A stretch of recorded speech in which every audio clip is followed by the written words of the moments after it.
চলো আমরা past tense শিখি। আমি শিশু ছিলাম। I was a child. We were children.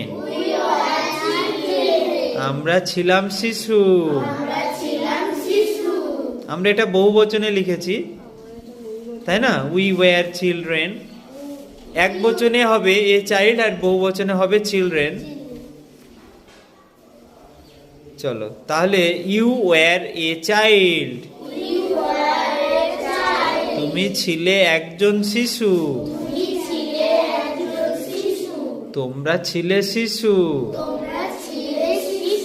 You were children, he was a child, সে ছিল এক শিশু।